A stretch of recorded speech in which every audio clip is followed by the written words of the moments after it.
Kauno Žalgirio klubą pristato Ūkio banko investicinė grupė.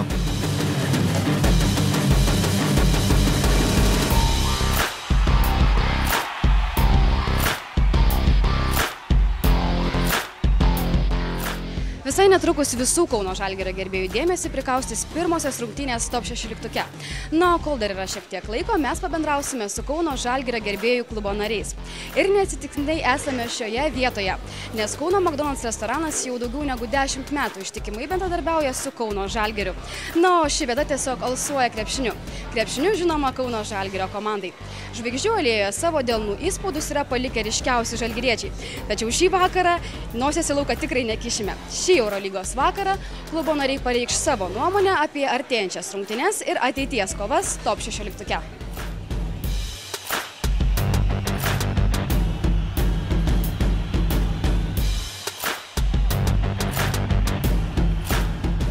Kaip svarbios tos pirmosios rungtynės?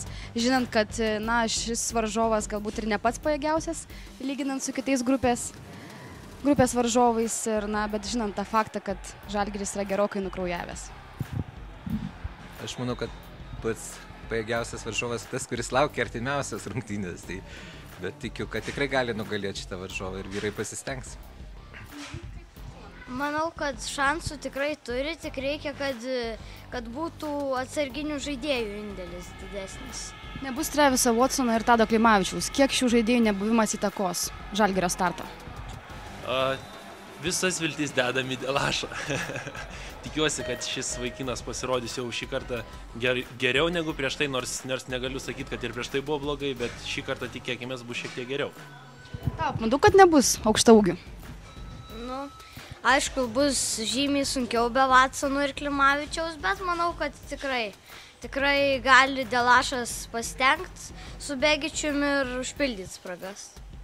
Kuriuo žaidėjus tu didė daugiausiai vilčių? Aš nebijoju, kad Markusas parodys, kad jisai čia, jo tas pristabdymas prieš Unix, tai buvo tik tai laikinas vienas varžybos ir jisai tikrai gerai sužais. Tikrai Pocius gerai sužais ir aš manau, kad Begičius pagaliau primins, kad jis yra Žalgirio žaidėjas. Žalgiriui gali pakišti koją?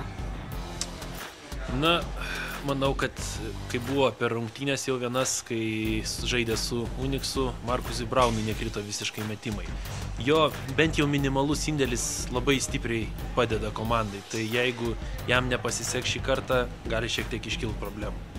Spėjo Ramūnas Bututas reabilituotis prieš gerbėjus po čempionato? Taip, po Lenkijos, atvirai sakant, jisai buvo labai nemėgstamas čia ir Lietuvoje tarp mūsų.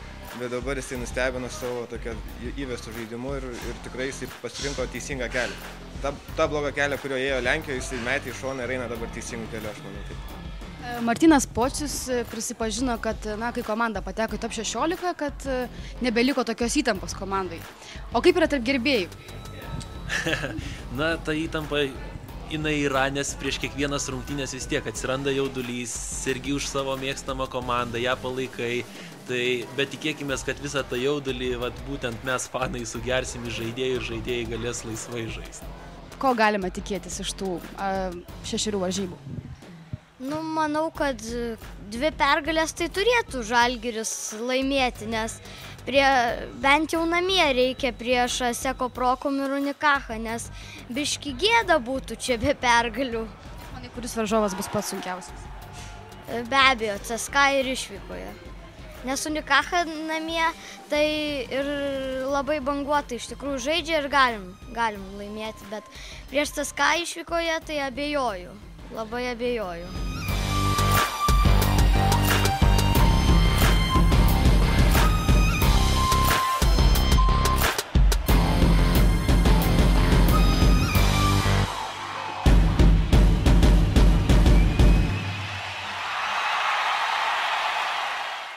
Kauno Žalgirio klubą pristato Ūkio banko investicinė grupė.